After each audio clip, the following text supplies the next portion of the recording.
Halo teman-teman sekalian, perkenalkan nama saya Julianti, saya dari 10 Akuntansi 1. Di video kali ini saya akan menjelaskan tentang dampak penjajahan Jepang bagi bangsa Indonesia di bidang ekonomi.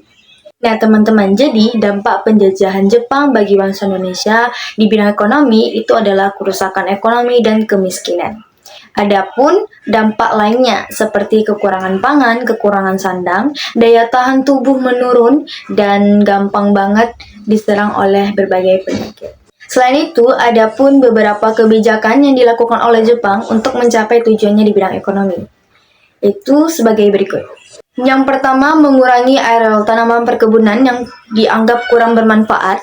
Yang kedua, mengalihkan tanaman perkebunan ke tanaman pangan dan kapas. Yang ketiga, mengenalkan varietas padi dan tanaman baru. Dan yang keempat, mengubah sistem pertanian tradisional ke sistem larikan. Kemudian kita akan membahas akibat pendudukan Jepang di bidang ekonomi.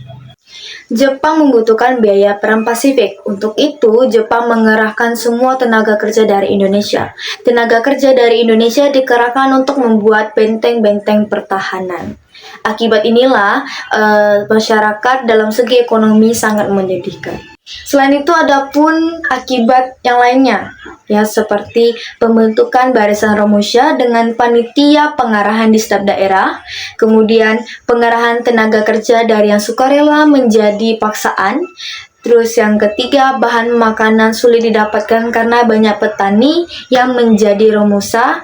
Terus juga obat-obatan sulit didapatkan dan pasar gelap mulai muncul di kota-kota besar. Selanjutnya, kita akan membahas aturan Jepang di bidang ekonomi. Nah, teman-teman, jadi pemerintahan Jepang mengeluarkan peraturan untuk menjalankan perekonomiannya. Semua objek vital dan alat-alat produksi dikuasai dan diawasi dengan sangat ketat. Banyak perkebunan yang rusak dan diganti tanamannya untuk keperluan biaya perang. Rakyat dilarang menanam tebu dan membuat gula. Jadi itulah aturan yang dibuat oleh pemerintahan Jepang. Kemudian ada pun ciri khas sistem ekonomi yang diterapkan oleh Jepang di Indonesia adalah pemusatan kegiatan ekonomi untuk perang. Seluruh potensi sumber daya alam dan bahan mentah yang digunakan untuk industri yang mendukung perlengkapan perang. Sistem ekonomi peran Jepang membawa kemunduran perekonomian Indonesia. Hal ini karena putusnya hubungan dengan perdagangan dunia dan perkebunan tanaman ekspor yang diganti menjadi lahan pertanian. Pembatasan ekspor ini sulitnya memperoleh bahan pakaian.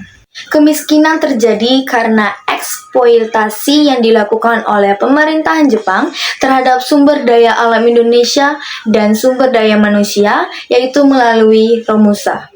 Pendudukan Jepang di Indonesia membawa dampak pada kehidupan masyarakat Indonesia, tidak hanya di bidang ekonomi. Hal ini juga berdampak pada bidang-bidang lainnya seperti bidang politik, sosial budaya, pendidikan maupun di bidang birokrasi dan militer. Eksploitasi dalam bentuk Romusha ini juga termasuk dampak pendudukan Jepang terhadap perekonomian Indonesia loh teman-teman. Para pekerja Romusha itu diperlakukan dengan sangat kasar dan sangat kejam. Kehidupan mereka tidak dijamin, kesehatan dan makan tidak diperhatikan. Banyak pekerja Romusha yang jatuh sakit dan meninggal. Selain itu, dampak pendudukan Jepang terhadap perekonomian Indonesia adalah masyarakat kesulitan untuk mendapatkan bahan makanan dan barang-barang keperluan. Saat itu, kondisi masyarakat sangat menyedihkan. Bahan makanan sulit didapatkan karena banyak para petani yang menjadi pekerja Romusha.